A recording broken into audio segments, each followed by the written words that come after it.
my precious. This will work. Alright, now that you saw my intro, you're probably wondering, what in the heck is he up to now? Well, I have someone that ordered a large bowl. They want a 16-inch bowl, which is the max my lathe can do. So I found a piece that is 16 inches. It's actually a little over 16 inches. It's 16 and a quarter by 17-ish. I think I can get a bowl that big out of this. It's still green, so we're going to rough turn it first. I'm going to let it dry for a few months in my drying room. I may even accelerate it with the microwave if it'll fit my microwave, just to get him his bowl faster. I have kind of a story stick on a pivot here. This is the max that my lathe will spin. Something this big around. That's the max it'll do. So, it's real simple. You lay this on your piece until you find your 16 inches or where you like it. Let's see there. A little bit less cracking. There's a one crack going through it. I'm not too worried about that. I think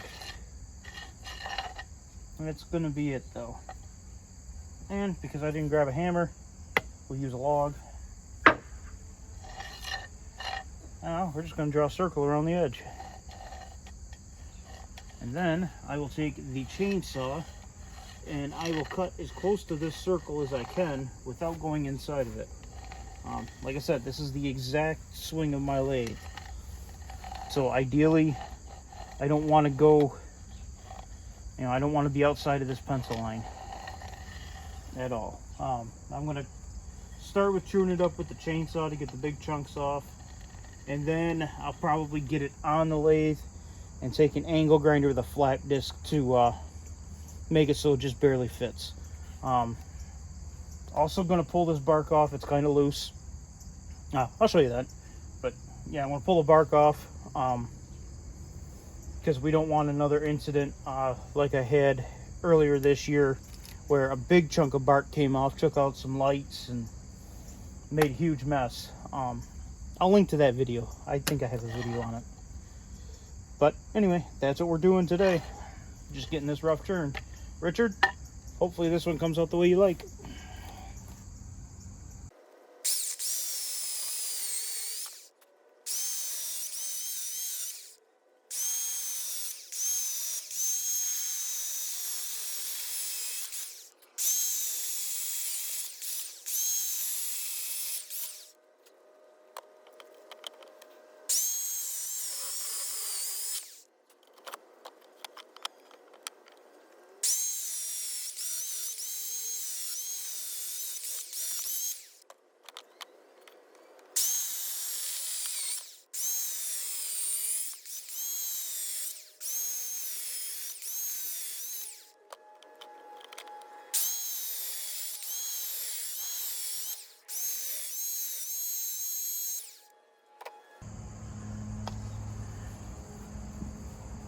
Alright, that's pretty close. You can see my center point from that pin. So we'll drill a hole for a woodworm screw and try to get this sucker on the lathe. Alright, off to the shop. Actually, before it's off to the shop, let's remove some bark. See what I mean by it's not on very well? We do not want a rapid, unplanned bark removal. Hey, that wasn't too hard. Make the whole thing easier to work with.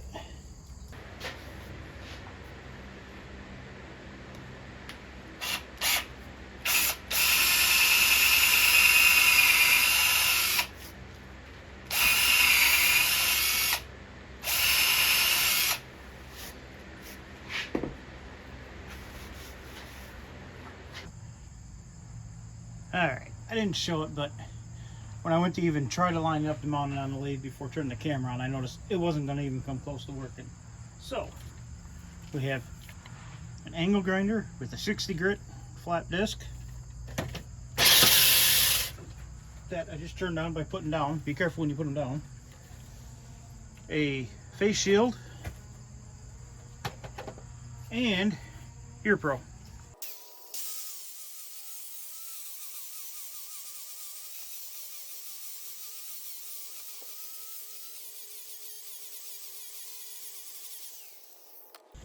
Anyway, I'm not going to show it all, but that's what I'm doing all the way around. Alright, I'm probably going to be in the way because I got to manhandle this thing. Don't do it this way at home.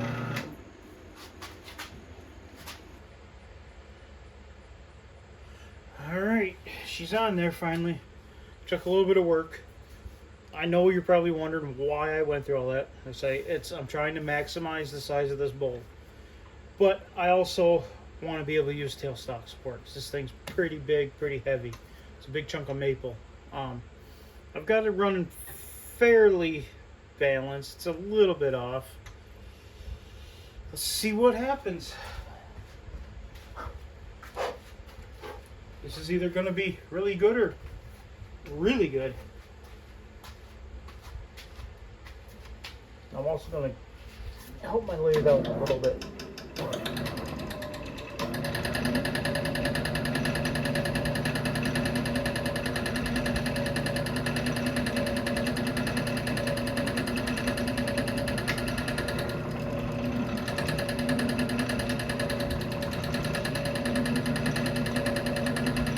That's the slowest my lathe will go.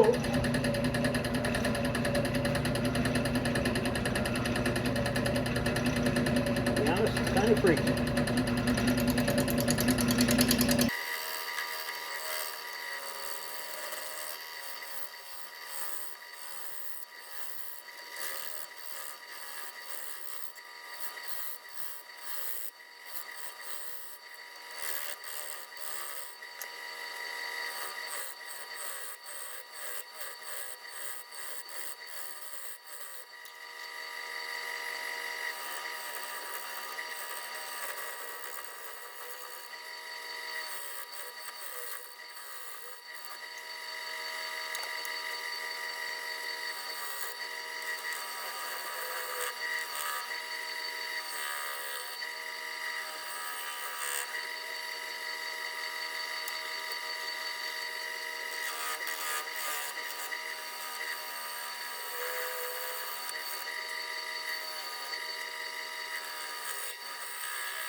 Alright, I burned through some of the rounding out without recording it just because once I get through the fun bouncy part, it gets a little bit redundant.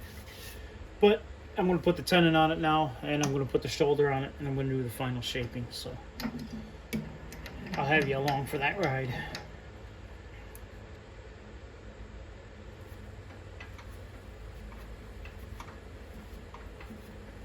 I'm just going to go my standard 2-inch tenon. Or, yeah, 2-inch tenon. It'll be enough.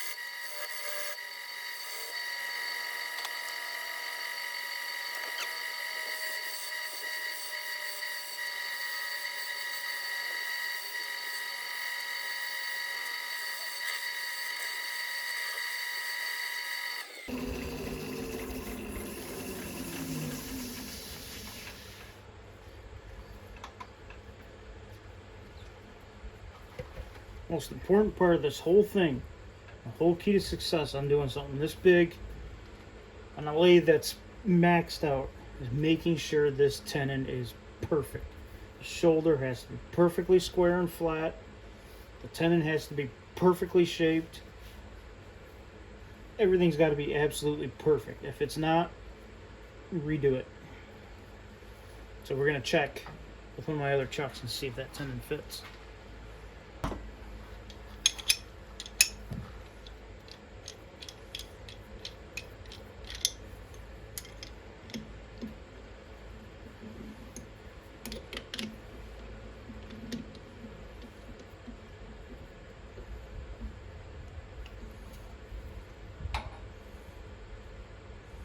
Okay, that should give me enough. Once I have to re-round it up after it dries, it's going to warp like crazy to where I can reshape that tenon.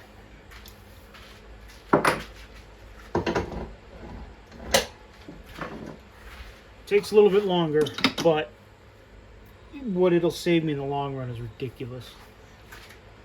Alright, we're going to finish it up. I'm going to one more pass on the outside. I'm not going to take this all the way down.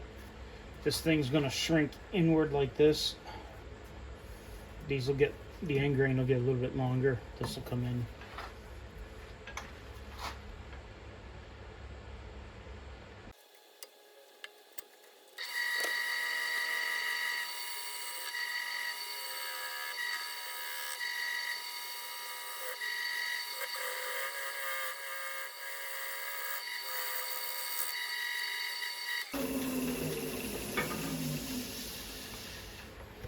Alright, that's as far as we're going on the outside. Richard, I don't think this is going to be your bowl. You were very specific in what you want in a bowl, and this doesn't have it. I'm going to have to look for another piece that will match what you want. You asked for something that was basically one very light color, like a light white or light tan. Basically birch. If I could find a big hunk of birch, that would be perfect. I was hoping my maple would, but my maple is going to have too much color in it, and it's got this void, which will look cool because I can epoxy that. So this is still going to be a beautiful bowl, and it's still going to be a two-parter.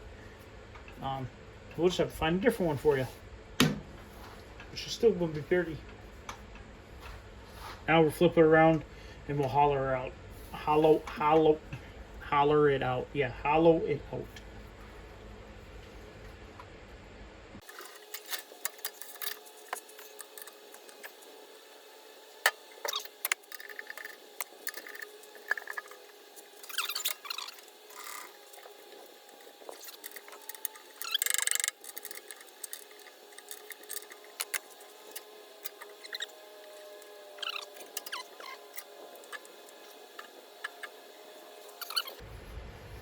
Alright, I'm going to have to run my fan. That's the temp of my motor on my lathe right now. That's how hard I'm pushing the poor thing. So, we're going to have to run the fan. It's going to suck. I'll adjust the volume in editing. Stand back.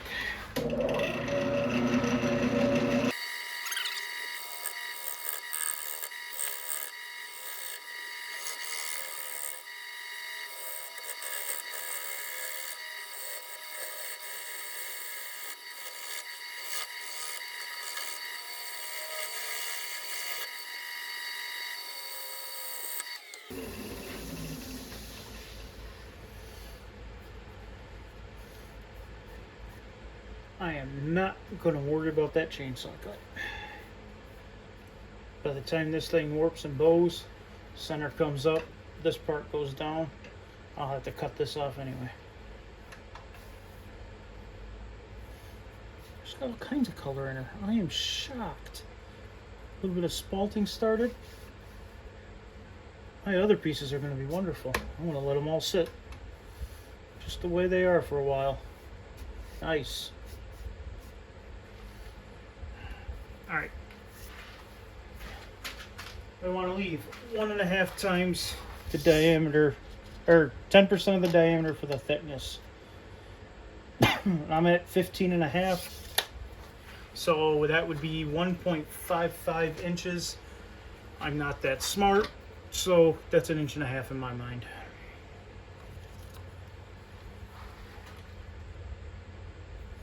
Which I eyeballed that just about perfect.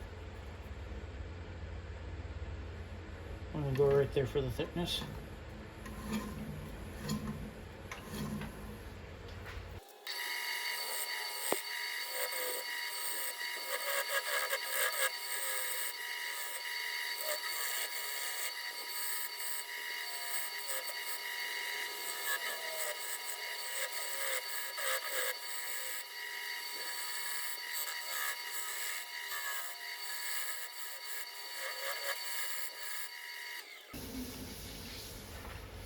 Alright, it's going to be a lot of that. I'll bring it back if something interesting happens. Otherwise, I'll show you what the hollowed out rough turn piece is when I get it there.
Check our thickness one more time.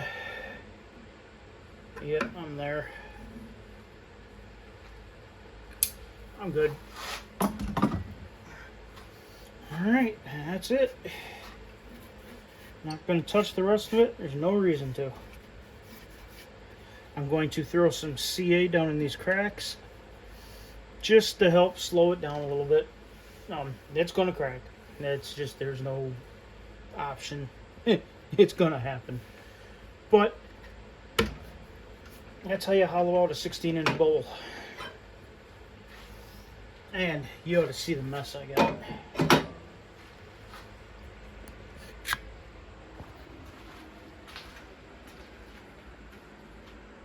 I got stuff everywhere. Made it over to that bench. Made it all the way over there. There's chips on that bench. Heck, there's even chips by the fan. But yeah, we done made a mess of the shop. So I'm gonna get this off the lathe, get the CA on it, and get her in the drying room.